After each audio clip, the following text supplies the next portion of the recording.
दोस्तों इस समय दुनिया में सबसे अधिक परमाणु बम रशिया के पास है 5459 परमाणु बम। उसके बाद अमेरिका के पास है 5177 परमाणु बम। फिर चाइना के पास 600 परमाणु बम है। फ्रांस के पास 290 परमाणु बम है। यूनाइटेड किंगडम के पास 225 परमाणु बम है। पाकिस्तान के पास 170 परमाणु बम है। इंडिया के पास 180 परमाणु बम है। इजराइल के पास 90 परमाणु बम है। नॉर्थ कोरिया के पास 50 परमाणु बम है। ईरान के पास संदिग्ध स्थिति है। ईरान के पास न्यूक्लियर बम है या नहीं है, यही जांच अमेरिका कर रहा है। इसलिए ईरान पर लगातार अमेरिका इस समय इजराइल की मदद से हमले कर रहा है। अब आप ये सोच रहे होंगे कि ये सब बातें मैं अचानक आपको क्यों बताने लगा। दोस्तों इसके पीछे कारण है वर्ल्ड वॉर 3। वर्ल्ड वॉर 3 कभी भी शुरू हो सकता है क्योंकि स्थिति ही ऐसी उत्पन्न हो गई है। अमेरिका का रिकॉर्ड इस मामले में बहुत खराब रहा है, न्यूक्लियर वॉर कराने में, न्यूक्लियर बम गिराने में। इसके लिए अमेरिका लगातार बदनाम रहा है। इससे पहले अमेरिका ने अफगानिस्तान को बर्बाद किया, इसके पहले अमेरिका ने इराक को बर्बाद किया, अमेरिका ने वियतनाम को बर्बाद किया और जापान पर तो उसने परमाणु बम भी गिरा दिया। इन सब स्थितियों को देखकर लग रहा है कि न्यूक्लियर वॉर की स्थिति भविष्य में उत्पन्न हो सकती है। लेकिन न्यूक्लियर वॉर में सुरक्षित कौन? वर्ल्ड वॉर होगा, एक देश दूसरे देश पर हमला करेंगे। इस देश में कौन सा देश सुरक्षित है? इस देश में सिर्फ एक देश सुरक्षित है जिस पर दुनिया का कोई देश हमला कर ही नहीं सकता। नियम है, उस देश को कोई छू नहीं सकता। उस देश में अगर परमाणु हमला भी हो जाए तो उस देश का एक एक नागरिक बच जाएगा। वो एक सबसे सुरक्षित देश है, दुनिया का सबसे सुरक्षित देश। वो अमेरिका नहीं है, वो इंग्लैंड नहीं है, वो फ्रांस नहीं है, वो इटली नहीं है। उस देश का नाम है स्विट्जरलैंड। स्विट्जरलैंड दुनिया का सबसे सुरक्षित देश है और इस देश के लोग सबसे सुरक्षित हैं। ये किस तरह से सुरक्षित है, आज मैं आपको इस वीडियो में यही बताने वाला हूं कि स्विट्जरलैंड दुनिया का सबसे सुरक्षित देश कैसे है, आखिर क्या है इस देश के पास जो इसे सबसे सुरक्षित बना रहा है और क्यों इस देश पर कोई परमाणु हमला नहीं कर सकता।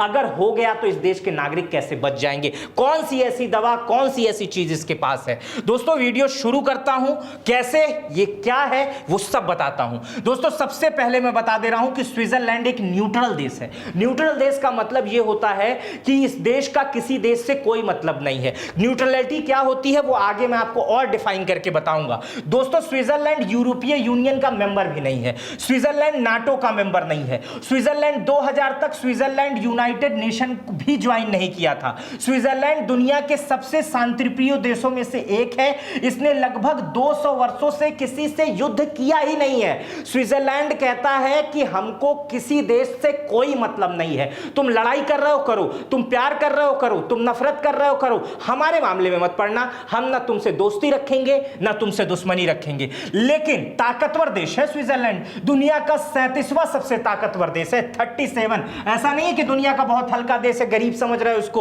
और इस पे कोई हमला नहीं करेगा। इसकी मिलिट्री इतनी जबरदस्त है कि स्विट्जरलैंड का हर नागरिक 175 दिन की आर्मी ट्रेनिंग करता है। अगर स्विट्जरलैंड का कोई नागरिक स्वस्थ है पूर्ण रूप से, शारीरिक रूप से, तो 175 दिन की उसकी मिलिट्री ट्रेनिंग होती है और उसके बाद उसको हथियार दे दिया जाता है कि देश में कभी अगर आपदा जैसी उत्पन्न स्थिति होती है तो उसी हथियार के साथ, उसको ट्रेनिंग के साथ उसको मैदान में उतार दिया जाएगा। इसके बाद वहां हर घर में राइफल रखने का अधिकार है और वहां पर 88 लाख की आबादी है और न्यूक्लियर सेंटर की संख्या लगभग 3.7 लाख बंकर हैं। स्विट्जरलैंड का हर घर बंकर है। उसके अलावा स्विट्जरलैंड ने 88 लाख आबादी, 1 करोड़ आबादी भी नहीं है, 88 लाख आबादी है और इस आबादी के लिए 3.7 लाख बंकर बना के रखे हैं। और दोस्तों इन बंकरों को आप देखेंगे तो ये बंकर किसी आलीशान होटल की तरह है। इस बंकर में अगर कभी ऐसी स्थिति उत्पन्न होती है, शायरन बचता है, तो इसी बंकर में स्विट्जरलैंड की जनता चली जाएगी। और ये बंकर 114% कैपेसिटी है। मतलब अगर स्विट्जरलैंड में 100 लोग रहते हैं तो इस बंकर में 114 लोग आ सकते हैं। मतलब कोई भी आदमी को कुछ नहीं होगा। और दूसरी बात, स्विट्जरलैंड का हर घर बंकर होता है क्योंकि स्विट्जरलैंड ने कानून बनाया है, सिविल प्रोटेक्शन एक्ट, जिसके तहत हर घर को बंकर जैसा बनाना है। हर घर में ऐसे दरवाजे लगाने हैं जो 10 टन की क्षमता सह सके और हर घर बनाते समय उसका बेसमेंट बंकर बनाना है। यह नियम है और यह पैसा सरकार देगी। जैसे आप यहां घर बनवाते हैं ना तो 2.5 लाख रुपए सरकार देती है, जो लोग पीएम आवास योजना में अप्लाई करते हैं। उसी तरह वहां का कोई भी घर बनता है उसमें बंकर बनाने का पैसा सरकार देती है। स्विट्जरलैंड के अंदर अगर युद्ध होता है तो 1 घंटे के अंदर स्विट्जरलैंड 2 लाख सैनिक तैयार कर सकता है। स्विट्जरलैंड की सड़कें इतनी बेहतरीन हैं, ये जो आप सड़कें देख रहे हैं ये कोई साधारण सड़कें नहीं है। ये सड़कें मैं आपको दिखा दूं, ये सड़कें आप देखिए पहले, ये सड़कें कोई साधारण सड़क नहीं है। इस सड़कों पे आप सफर कर रहे हैं, ये सड़क अगर यहां इंड होती है और यहां दूसरे बॉर्डर से मिलती है तो इन सड़कों के पास ऐसे डायनामाइट लगे रहते हैं। इन सभी सड़कों में ऑटोमेटेड डायनामाइट लगे रहते हैं,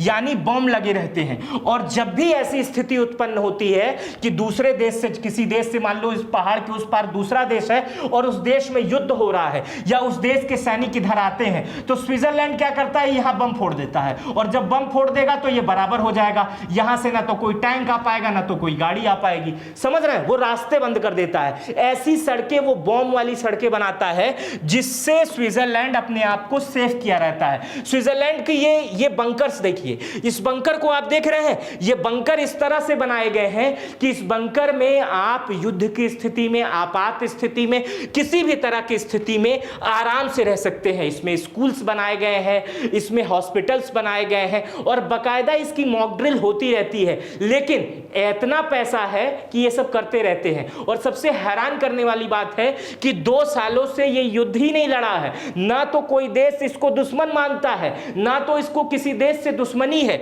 लेकिन फिर भी ये अपने लोगों के लिए इतना तैयार है, बंकर के मामले में, हर चीज के मामले में, जिसकी प्रशंसा पूरी दुनिया करती है कि स्विट्जरलैंड अपने नागरिकों के लिए प्रथम है। स्विट्जरलैंड दुनिया के लिए कुछ नहीं है। स्विट्जरलैंड ये कहता है कि हमारे नागरिक ही सब कुछ हैं और हम अपने नागरिकों को किसी भी तरह से कोई कष्ट नहीं देंगे। स्विट्जरलैंड दुनिया के उन देशों में से है जो परमाणु हमले के समय पूरी आबादी को शेल्टर में रख सकता है। स्विट्जरलैंड के शेल्टर इतने बड़े होते हैं कि इसमें 114% लोग आ सकते हैं। कई अस्पताल, स्विट्जरलैंड के 97% घरों परमाणु सुरक्षित हैं। आप समझिए कि कितना विकसित है ये देश और कितना ज्यादा खुद को सुरक्षित रखा गया है। यही शायद कारण है कि ये इसीलिए ये दुनिया का सबसे सुरक्षित देश माना जाता है और इसीलिए ये कहा जाता है कि कभी अगर परमाणु हमला होता है तो स्विट्जरलैंड सबसे सुरक्षित देश है।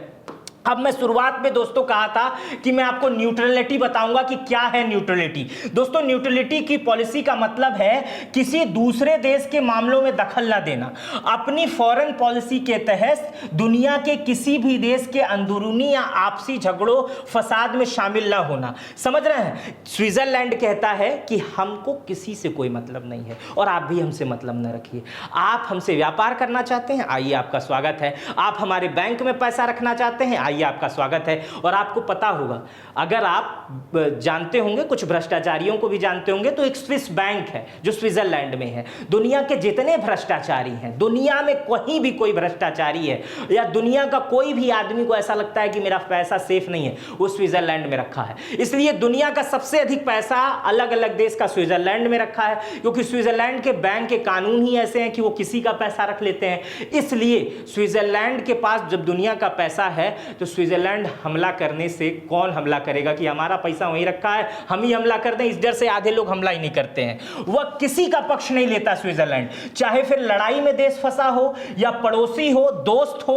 वर्ल्ड वॉर 2 के दौरान भी स्विट्जरलैंड अपनी सेना के साथ पूरा तैयार रहा, लेकिन कोई झगड़ा नहीं किया। जो रिफ्यूजी आ रहे थे, जो युद्ध में गिर जा रहे थे, उनकी मदद कर दे रहा था, लेकिन वो सबकी मदद कर रहा था, लेकिन युद्ध का हिस्सा नहीं बना। वर्ल्ड वॉर 2 के दौरान भी अलग रहने की इसी नीति को न्यूट्रलिटी की नीति कहते हैं और इसका आधिकारिक ऐलान 1815 में स्विट्जरलैंड ने कर रखा है कि हम न्यूट्रल देश हैं और न्यूट्रलिटी का ऐलान उसने कर रखा है। 60 के दशक में स्विस का एक कानून आता है, स्विस सिविल प्रोटेक्शन लॉ 1963। यह कहता है कि हर नई बन रही इमारत शेल्टर होम होनी चाहिए जो हवाई हमलों में भी सुरक्षा दे सके। यह कानून उन सभी इमारतों पर लागू होता है जिसमें 8 या 8 से ज्यादा कमरे हैं। सोचिए इस देश में कानून है, जैसे हमारे देश में 302 307 का कानून है कि कोई ये करेगा तो ये हो जाएगा, हर आदमी को किसी भी धर्म में जाने का अधिकार है, ऐसे तमाम कानून है ना। वहां पे कानून है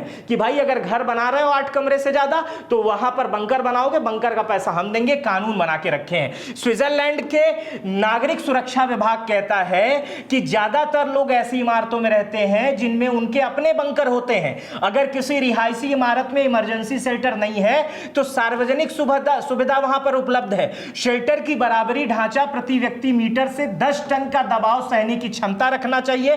इसका मतलब है कि अपने ऊपर अगर कोई इमारत गिरती है तो उसे झेल ले। स्विट्जरलैंड का यह नियम साबित करता है कि बिना परमाणु हथियार के भी खुद को न्यूट्रल रखकर सुरक्षित किया जा सकता है। मतलब अगर आप अपने देश के प्रति ईमानदार हैं और अपना पैसे से अपने देश की पूर्ति कर सकते हैं, अपने देश को खुश रख सकते हैं, तो आप स्विट्जरलैंड बन सकते हैं, न्यूट्रल बन सकते हैं, किसी से कोई मतलब नहीं। लेकिन आओ माओ चाओ करेंगे तो ईरान इजराइल जैसे झगड़े होंगे। आज उसकी चपेट में दुनिया है, वर्ल्ड वॉर 3 के मुहाने पर खड़ी है। आज नहीं तो कल वर्ल्ड वॉर 3 की स्थिति आ सकती है। आज मैं आपको दुनिया के सबसे सेफेस्ट कंट्री स्विट्जरलैंड के बारे में बताया। यह वीडियो आपको कैसी लगी मुझे कमेंट बॉक्स में बताइएगा। इसके आगे के पार्ट के बारे में भी अगर आप जानना चाहते हैं तो मेरा नाम कमेंट करिएगा। मेरा नाम मित्र प्रकाश है। मैं इसका आगे का पार्ट भी लाऊंगा कि परमाणु हमला होता है तो क्या स्थिति होती है, परमाणु हमले के समय कौन सी दवाई खाई जाती है, ये सारी चीजें मैं लाने की कोशिश करूंगा। आप कमेंट करिएगा, मैं इसका अगला पार्ट जरूर बनाऊंगा। अपना बेहद ख्याल रखिएगा। बहुत बहुत शुक्रिया। दोस्तों, उत्तर प्रदेश की योगी आदित्यनाथ सरकार को 9 साल पूरे हो चुके हैं और इस 9 साल की सराहना इस समय पूरी दुनिया में हो रही है। दोस्तों, उत्तर प्रदेश में 40 लाख करोड़ से अधिक का निवेश प्रस्ताव साइन हो चुका है और 15 लाख करोड़ से अधिक का निवेश धरातल पर उतर चुका है। इसलिए आज उत्तर प्रदेश देश ही नहीं पूरे वैश्विक स्तर का प्रमुख केंद्र बन चुका है कि जहां पर इन्वेस्ट किया जाए। दोस्तों, उत्तर प्रदेश में 9 साल में 3 करोड़ से अधिक रोजगार और स्वरोजगार का अवसर लोगों को मिला है, जो पूरे देश में एक चर्चा का विषय है। और यह करने वाला राज्य सबसे बड़ा राज्य बन गया है। रोजगार देने वाली श्रेणियों में जो सबसे बड़े राज्य हैं उनकी श्रेणी में उत्तर प्रदेश आ गया है। दोस्तों, उत्तर प्रदेश में पहली बार हुआ है ऐसा कि जब जापान, सिंगापुर, जर्मनी और वर्ल्ड इकोनॉमिक फोरम के साथ 4.46 लाख करोड़ से अधिक के एमओयू साइन हुए हैं, वैश्विक निवेश साइन हुए हैं। यह उत्तर प्रदेश के प्रति दुनिया का भरोसा बन रहा है। दोस्तों, उत्तर प्रदेश में निवेश को बढ़ावा देने के लिए उत्तर प्रदेश सरकार लगभग 75,000 एकड़ में लैंड बैंक विकसित कर रही है और इससे निवेश मित्र और निवेश सारथी जैसे डिजिटल सिंगल विंडो भी इस माध्यम से निवेश प्रक्रिया को अपना पाएंगे और यह बहुत पारदर्शी प्रक्रिया है। दोस्तों, इलेक्ट्रॉनिक सेक्टर में उत्तर प्रदेश लगभग 55% योगदान दे रहा है और इसी के साथ सेमीकंडक्टर फील्ड में भी उत्तर प्रदेश आ गया है, जिससे उत्तर प्रदेश टेक्नोलॉजी के रूप में पूरी दुनिया में विकसित हो रहा है। दोस्तों, इस समय सबसे अधिक भारत के मोबाइल उत्तर प्रदेश में ही बन रहे हैं, जिससे लाखों लोगों को रोजगार मिल रहा है। उत्तर प्रदेश में वर्तमान समय में 31,000 से अधिक फैक्ट्रियां, 96 लाख से अधिक एमएसएमई इकाइयां कार्यरत हैं, जो राज्य की रीढ़ बन गई हैं और अर्थव्यवस्था में प्रमुख योगदान दे रही हैं। स्टार्टअप इकोसिस्टम भी उत्तर प्रदेश में उल्लेखनीय प्रगति पर है, जहां 21,000 से अधिक स्टार्टअप कार्यरत है। स्टार्टअप लोग लोन ले रहे हैं, सरकार उन्हें मुफ्त ब्याज पर लोन दे रही है और वो अपना काम शुरू कर रहे हैं, जिससे वो उद्योग खुद बढ़ा रहे हैं, खुद अमीर बन रहे हैं, 4 लोगों को और रोजगार दे रहे हैं, जिसमें 50% महिलाओं की भागीदारी है। स्टार्टअप वाला महिलाओं को ही दिया जा रहा है। आपके घर की कोई बेटी है, उसको लोन सरकार दे रही है, स्टार्टअप करने के लिए दे रही है। उसको लग रहा है कि हम बहुत अच्छी कचौड़ी बना सकते हैं जो पूरी दुनिया में बिक सकती है। सरकार कह रही है लो 5 लाख रुपया करो और बगैर ब्याज के इसको हमको वापस कर देना। सरकार इस मामले में बहुत मदद कर रही है।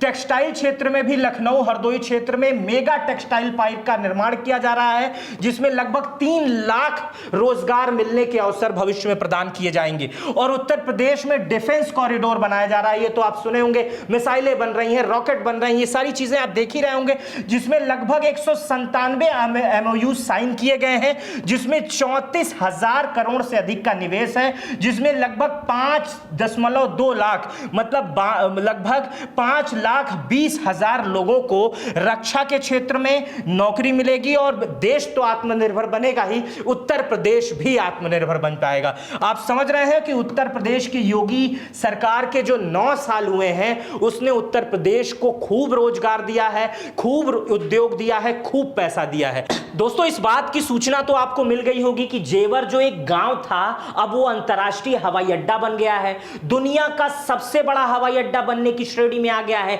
एशिया का नंबर 1 हवाई अड्डा बनने वाला है। ये आप तो सुने ही होंगे, प्रधानमंत्री ने बीते दिनों इसका उद्घाटन किया है। यह एयरपोर्ट जो है वो 5,000 हेक्टेयर क्षेत्र में फैला हुआ है और एशिया का ये सबसे बड़ा एयरपोर्ट बनेगा। अभी इसके पहले चरण का काम खत्म हुआ है, इसके 3 चरण और बाकी हैं। जिस दिन ये 3 चरण खत्म हो जाएंगे आने वाले 2 ही 3 सालों में, 4 सालों में, तो एशिया का सबसे बड़ा एयरपोर्ट आपके उत्तर प्रदेश में होगा, नोएडा में होगा। इस एयरपोर्ट की मैं कुछ खासियत बता देता हूं दोस्तों। इस एयरपोर्ट में हर 2 मिनट पर एक फ्लाइट उतरेगी, हर 2 मिनट पे। सोचिए कितना बिजी रहेगा ये एयरपोर्ट कि प्रधानमंत्री जो कहते थे कि हम हवाई चप्पल वालों को हवाई जहाज में बैठाएंगे, तो अगर हर 2 मिनट पर एक हवाई जहाज उतरेगी, मतलब 1 घंटे में 30 हवाई जहाज उतरेगी, तो कितने लोग आएंगे जाएंगे, उसकी संख्या आप जानेंगे तो हैरान हो जाएंगे। इस समय जो पहले फेज का उद्घाटन हुआ है, इसमें लगभग 1 करोड़ यात्री हर साल इससे यात्रा करेंगे और जब यह पूरा बन जाएगा दोस्तों, तो लगभग 7 करोड़ यात्री इससे हर साल यात्रा करेंगे। इसके साथ कार्गो की ढुलाई, सामान की ढुलाई भी बहुत बड़े स्तर पर होगी।